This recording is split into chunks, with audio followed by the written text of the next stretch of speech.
Hello, and welcome to Not Too Shabby, the Chimney Corners Camp podcast, featuring camp directors Shannon Donovan Monty and Abbott Pittman.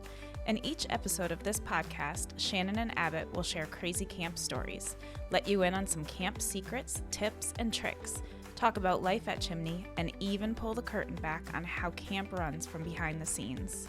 From staffing to activity planning to the friendships we make along the way, join us twice a month for your camp fix. All right. Well, welcome back to Not Too Shabby. How's it going, Shannon? It's going great, Abby. How's it going with you? It's going great. How are your cats? Thank you for asking. My sibling just sent me to thank me for looking after their puppy. I looked after their puppy a couple weeks ago. This puppy, I'm very in love with this puppy. He's a cute puppy. He's very really puppy. cute. They sent me 2 cat cameras that like shoot treats at them and make noises, and I can talk to my cats through it. I know Shannon always seems to think that I have cameras in my house because sometimes when I've asked her to feed my cats, if like I'm abroad or something, she'll be like, "How did you know I was late?" I'll text her. I'm like, "How are the cats?" She's like, "How did you know I was running a little bit behind? Do you have a camera?" I'm like, "No," but now I do. And now I will know. Oh my God. It'll be Sunday, and I've agreed to feed the cats. And, you know, I have a completely different philosophy about feeding cats than Abbott does.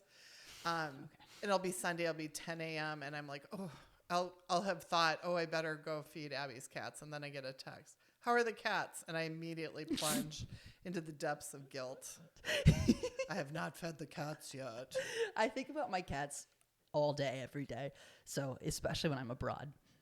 I also have to send him pictures because I realize how nervous he is. Although what's really funny is it's not like I hold a newspaper up. I could just keep sending him the same pictures. I'm pretty sure that's what Jules has done in the past. I have no doubt that Jules has done that. She's probably sent me the same picture multiple times, and I've been like, "Oh, so cute, my babies." It's like just Toby. As long as it makes you feel better, because the cats are absolutely fine. They're fine, and now I'll know they're fine 24/7 because I have a camera in my house in 2 locations.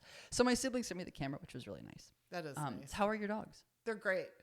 I just finished fencing in my backyard.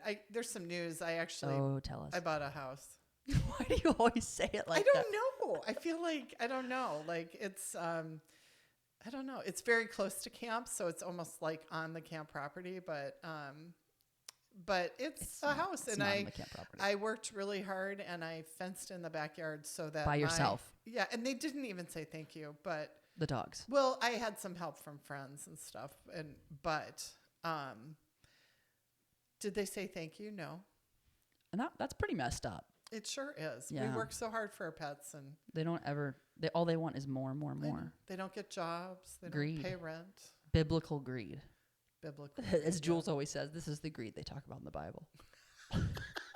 Like I'll make a plate of food and she'll be like, "This is the greed they talk about in the Bible."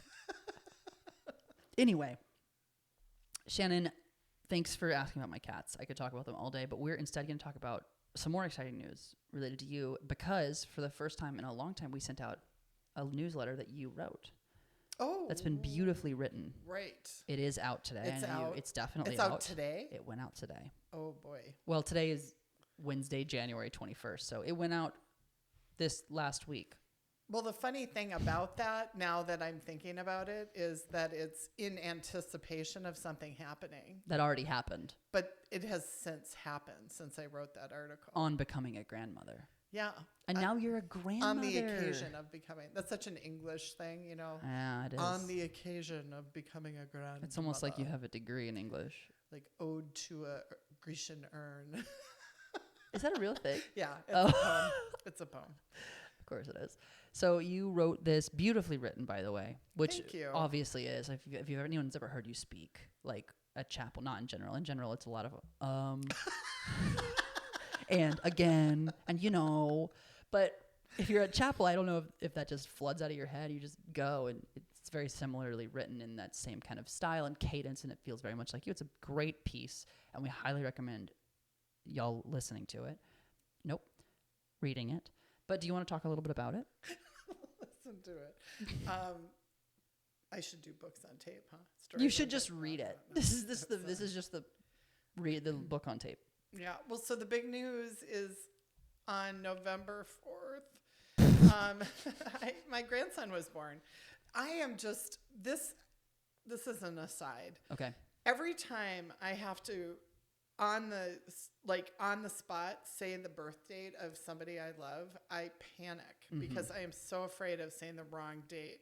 And this is obviously very new. So that's only had why one I'm birthday. acting the way I do. Right. But yeah, I now have a grandson. His name is Rowan. He's awesome. Bridget and Ryan are doing great, and they are amazing parents, and I'm constantly impressed with their teamwork and their positive attitude. And one thing I think is really true is I knew Bridget was going to be a good mom because I got to see her be a counselor. Right. She's a junior counselor too. She was a junior counselor, and she was good at it. I mean, I was always really impressed, and she was, I'm sure she had her moments, but she was good at it. And it gave me a kind of little insight about the kind of parent she was going to be, which is really different than the kind of parent I was, which is pretty typical, I think. Yeah. Is that we all, but just amazing. And I think she's got a great partner in Ryan. He's a great guy. Yeah. And so they just, I think that is just such an exciting thing to see the next generation and to see how they take whatever you gave them and improve on it. And it's such a cool thing to be witness to. And it's different. Like you're a little step back, you're watching something happen, but you're also a part of it. You also love this new person like more than you can imagine. But you also have to give space for them to do their thing, which that's kind of the way I go. I think that's something I learned from camp is that we all have to give our kids space to find their own way, to figure out their own thing. I think it's very easy as parents to try to manage things. I've had to fight that my whole life, to not try to control or manage the way Bridget does things. And I think I was relatively successful. I'm sure I know I had my moments, and Bridget can attest to that. But, I think camp helped me as a parent do that. Give Bridget a place away from me, not completely away from me, obviously. That's I know everybody out there is like, yeah, you were right there the whole time. But surprisingly, she's still got a great, a lot of independence from it. So I applaud all the parents out there that can let go enough to let their kids spread their wings. One of those things that always breaks my heart is when I talk to a parent and they'll say, my kid's ready to go to camp, but I'm not ready to let go. Yeah, I hear that all the time. And again, I get the sentiment, and I know that it's true, but I always think it's so important that when your kids say, I'm ready to do something, that you just celebrate and let them do it.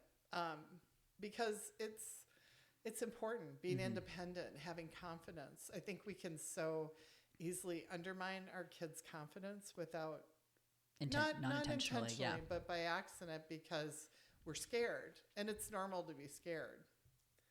Yeah, for sure. I remember just super scared about Bridget. You wanted Bridget to have a kid, but you were super scared about her having a kid. You talked about this all the time. Oh yeah. I mean, having your baby have a baby is because suddenly you're like, this is kind of, there's definitely some risks. Sure. There's definitely some, scary moments, but again, she was healthy and happy, and again, you have to let go, because if you try to protect your kids from danger and pain and suffering, you're doing them a huge disservice. I think if I had not had the things that were hard in my life, I'd be so boring. Yeah. Yeah, no. And I'd be mean, probably, too. No, I agree. Because I wouldn't have built empathy. I wouldn't have built, tolerance. I wouldn't have, Yes. I mean, I'm still a little mean, but... But it's funny. It's funny. It's funny mean. No, I'm completely with you there. And we talked a lot about this in 2022. Sort of our mantra going through the summer is that you can do hard things. Hard things build muscle. And I know that for you, becoming a grandparent there's a lot of excitement and beauty to it, but it's also it's hard. It's because again, your kid is going through it's very difficult. I'm sure she's exhausted. There are risks, and also it's a different stage of life for you. Your baby is no longer a baby, right? And that's I mean, that's just that for you, that's a mindset shift. She's now caring for a child like you did. Yeah. And we've had these really awesome, amazing talks and what I really appreciate is she says, oh my gosh, now I really get it now. Yeah. Like I understand what you were saying about loving something so much and being invested and all of that. It's, and I do think people like the way you love your cats. I know I don't want to make light of that because I do think people feel that for their pets and for the things they care for. It's a different kind. It's like, we talk about all the different kinds of love. It's a different kind of love when something is really counting on you. And there's that kind of relationship. And, and we kind of realize it in different ways and different aspects. And, we can feel that with our siblings, with our parents, exactly. And different things. But it's really sweet of her to acknowledge those feelings and that I went through it too. Yeah, I'm sure she's feeling like that same sort of like these parents who send their kids away for 4 weeks, like that. Then there's nothing more important in your life than that child. Like that, you are the most important thing, and like nobody can understand that until they have a child. I'm not going to pretend I understand it with my cats. Like it's not the same. It's close, but it's not the same. Would you send your cats to camp if you could? No, I wouldn't. Which is so terrible. Oh, you would but too. It reminds me, it's so funny. It reminds me of my first summer in overnight camp. I've mentioned this 100 times. Shannon is trying to very quietly put her cup down so it doesn't make any noise after she was bonking the table all through our last podcast episode. But anyway, my very first summer at overnight camp, my supervisor, Allison, she's a huge, like big into training. She loves camp training and staff training. A lot of my inspiration comes from her when I do all these bizarre trainings that I do that I was like, all right, sure, do it. Why not? So one of these things that she had this really good idea about was she was going to have everybody bring to staff training an article or item that was really, really significant to them and bring it in a paper bag. And so we brought it in, we sat in a circle, we talked about our item and how important it was to us, like really a sacred item to everybody. And then what we did is she was like, all right, can you go just put them in the back of Abbott's truck? Just because we're gonna go put them somewhere safe because they're an important item. And then she had this whole idea. She was like, "We're gonna pretend that your car is on fire." She was like, so they can really feel what it's like to lose their item. So then she had ran. She's like, the car, the back of the truck is on fire, and everyone is running and grabbing not their items, water to put out the fire. So there's just staff she's never met before. It's her first summer there, running and grabbing buckets of water, running over to my car and like, where's the fire? So it didn't work at all. All that to say it. No, they were confused. They were confused. Got it. Okay. It was just such confused a funny. Slightly is definitely better than mad. They weren't mad. It was a terrible, terrible staff training idea. And I remember when she proposed it to me, I was like, I don't know about that, but okay, I trust you. I don't know. I've never done overnight staff training. You must know what you're doing. God. So the whole idea was like to get into their young 18-year-old brains that like that's not, this sacred item to you isn't even a fraction of how important a child is to a parent. Right. Like you can't, like, and you're about to be upset because the car's on fire. If the car is on fire, there's more concern for life than your item. Like, because if it blows up, that's bad. I get where she was going. And she's not wrong to try to get there, but that's very funny. I hope she listens to this. I'm going to tell her. I hope she doesn't, for your sake. That's so fair. It's fine. I'll tell you, I have had some massive fails in staff training or just presentations or all camp activities. Oh, we all have. That's what. Actually, isn't that kind of part of it's as painful as it is. Yeah. As it is so important, but yeah. I think it brings us like full circle. You talked about becoming a grandmother, and now your daughter understands like just how much love she has for this thing, and it starts to kind of put into perspective. Like, you're already a mother, so you get it, but even for me, like, puts into perspective like just how much trust our parents have in us and how important I mean, if you're going to send your most precious thing to camp, you must understand how important camp is. Right. And it is so, so important. And camp is very safe. So it's not like we're saying you're shipping your kid off for 4 Right. weeks to the dungeon. You're Right, shipping them to a wonderful, fun place that's going to teach them to be better people and stronger people and do hard things. But it does put a lot of trust in us, and we will continue to exceed expectations. Well, and it's so true. And I think the safety thing, nothing is guaranteed to be safe. And we try to be really clear about that. But at a good camp, like we are, a conscientious camp that follows the American Camp Association Yes. standards, that takes seriously its role, camp is statistically safer than home, which is, again, people spend a lot more time at home, but there's so many things in place. Like when you're home, you don't have a medical staff like just poised and ready True. to grab a Band-Aid or, True. be responsive to you. There's, there's not 15 people that are going to remind you to put on your life jacket or, I think of, backyard pools and things like that. Oh where my gosh. we do so much to, make things as safe as possible. All the things that people are worried about happening, are just so rare in the greater scheme of things. And rare in general. Yeah. Yeah. But on the flip side, being a kid having an independent experience, getting to live with other kids their same age, having that thrill of doing something on their own at a young age, that is probably a recurring memory. If anybody out there remembers the first time they slept over at a friend's house, or the first time they drove a car, or the first time they got to travel on their own, it is one of the most amazing experiences of life, is when we do things independently. And giving our kids a chance to really have that and be excited about it is such a lovely gift. One of the things that also bugs me for our parents, we have the most amazing parents and campers, and these parents get it. Like they're sending their kids away because they want them to grow and to flourish. And unfortunately, I think what sometimes happens is somebody that they know will say, "Oh, you send your kids away for a month? Don't you love your kids?" or something like that.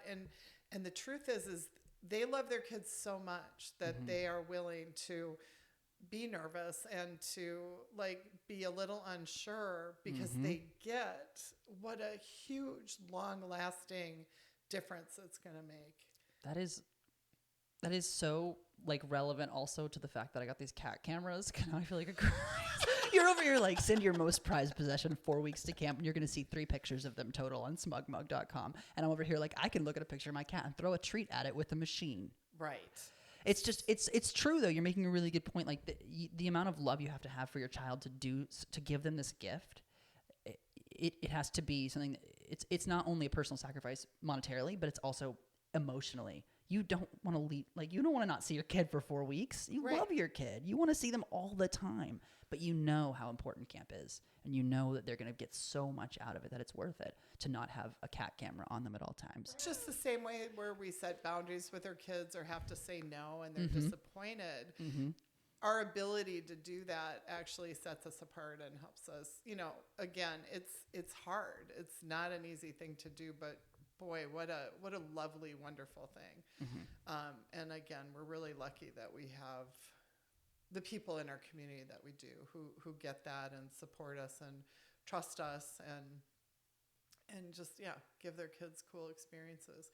And it just grows and grows, because honestly, if you told me when Bridget was 8 years old that I would be able to let go enough to let her go to China for 6 weeks with a group of teenagers, I would have been like, no way. But we did it, and it changed her life. I think it really made it possible for her to really have some adventures in her life. And she still came home. She went and traveled and saw the world, and now she's, it all comes full circle. And she's living a big life, and that makes me happy. Yeah, that's all you can ask really for if your kids is to live a big life. Yes. Shannon always says that at chapel. She's like, "I lived a big life, even though you're not dead yet. You got more. You got more life to live. You should do something crazy and go to China." You know, it's funny. One time my mom actually came to visit and was at a chapel, and I was trying to kind of give her props for letting me live a big life and encouraging me to get out there in the world. She heckled me through the whole thing. She was like, "Oh, well, if I'd known that she'd moved so far away from Minnesota, blah blah." It was really, really funny. I had to look at her, and go, like, "Stop heckling me. Don't heckle me at chapel. That's not good." That's not how we do chapel. We don't do heckling. Oh, if I had only known. Well, she did. I mean, if you think about it, your camp experience set you up to live a big life. Yeah, I think that's what camp does yeah, for people. it does. It does. Did it make your life big? Oh my gosh. I mean, look at you. You're 33.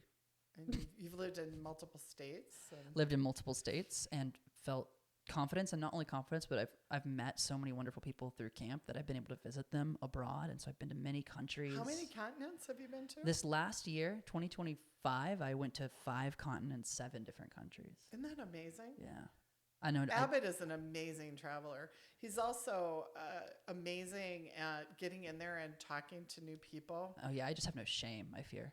But It's awesome. Like we went to Chile, and 2020 he was so cool. Like he was using his Spanish and poorly. bringing people together. And I'm always so impressed with how you travel the world and meet new people. And you're so brave. You were the exact same way though when you were my age. So, well, you had a kid when you were a little younger than me.